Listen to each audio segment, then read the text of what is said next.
What's up guys, it's your boy Dwayne Howell back at it again with another video, another vlog, another experiment. So for today's video guys, we will perform the N gate using breadboard. So let's get it. This is our equipments and materials. So number 1, 5 volts DC power supply, the most important. Number 2, 74LS08 or AND gate.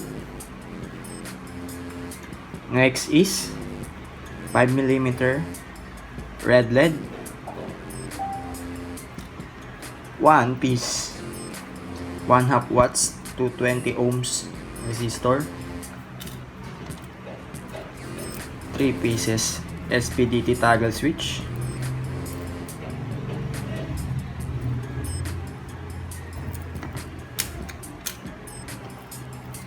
jumper wires,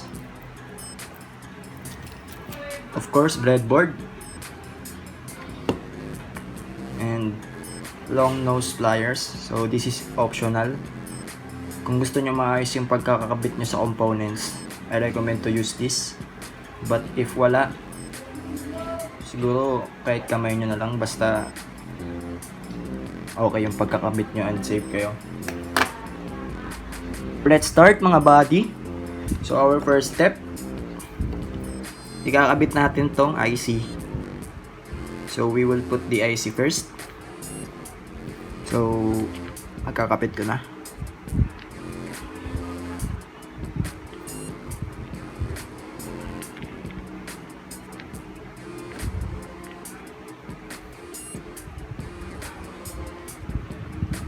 So yan, nakabit na siya.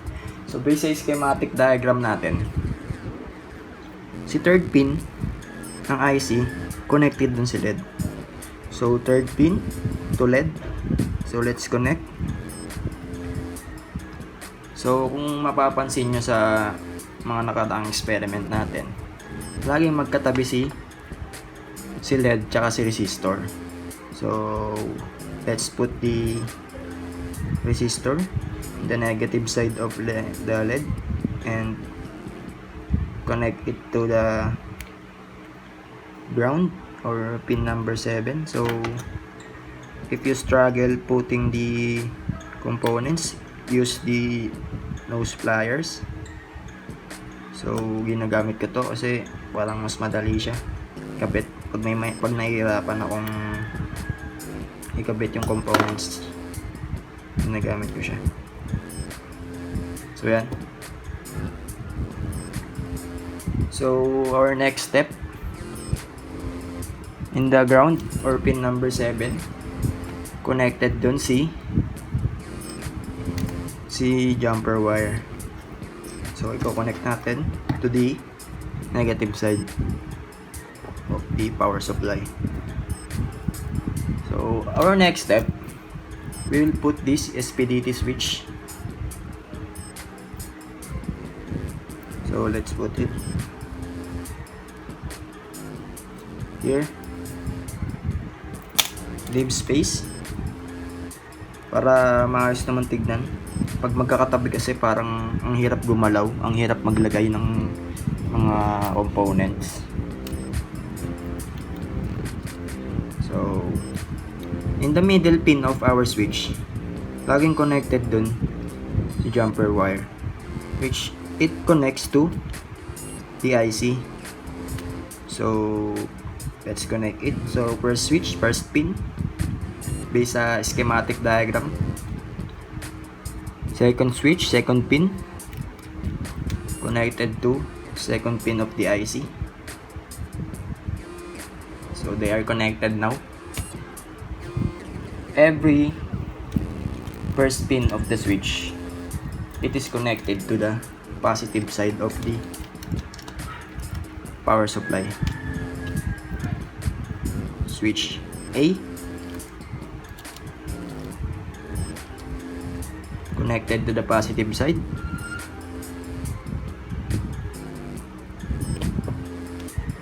Switch B connected to the positive side.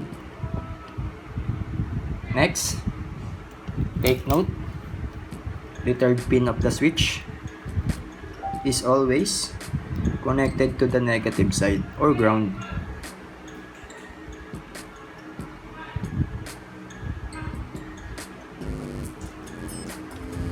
Third switch connected to the ground. So our last step for this circuit, the 14 pin of the IC is connected to the positive side. So let's connect. They're connected now. So that's the last step of our circuit na AND gate and figure A. So let's try to plug in the power supply and tignan natin kung gagana ba siya. Open. So based sa truth table, pag 0, 0 yung input mo, both of your input is 0 or low, our output is 0. So let's try to change it. Our input A change to 1, still our output is 0. So let's change the input B to low, to high, still our output is 0. Then let's try both of our input is 1. Let's change it to 1. So as you can see, our output will be 1 based on the truth table. So that's our figure A. It's the end of our figure A. We are done in our figure A. Let's proceed now to figure B. So as you can see in our schematic diagram, there are some changes. So first, let's remove our components. Not all their components will remain. So these components will remain. So based on our schematic diagram, the pin 3 and 4 is connected. So we will connect it, pin number 3 and 4. So basically, we will put jumper wires. So connected na siya. So our next step, based on our schematic diagram, the LED is connected in pin number 6 of the IC. So I'll put it on pin number 6. It to here. And so they are connected now. And syempre hindi makakalimutan yung resistor na laging katabi ni LED. So I'll use this again, my pliers. Again, I'll recommend this to use.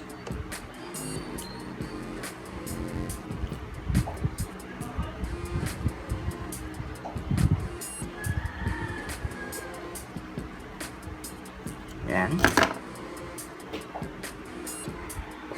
So you can see. So we will put a jumper wire on the side of the resistor and connect it to the ground. Same procedure. So now we will put the third switch. I guess I put it here. Yan. Same procedure when you are connecting the switch into the IC and power supply. So second pin of the IC is connected to, second pin of the switch is connected to the IC. So I'll put it here based on schematic diagram. Number 5 pin of the IC is connected to the second pin of the switch. So next, first pin is always connected to the positive side.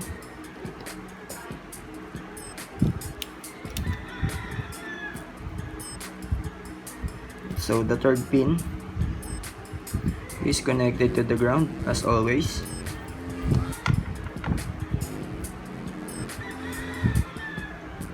So that's the last step. So let's try kung gagana ba siya. So 0, 0 based on our truth table. 0, 0, 0. Both of our inputs is 0. So our output will be 0. Let's try to change the input A to 1. Still our output is 0. And let's try to change the input B to 1 and the input A to 0 and C. Still our output is 0.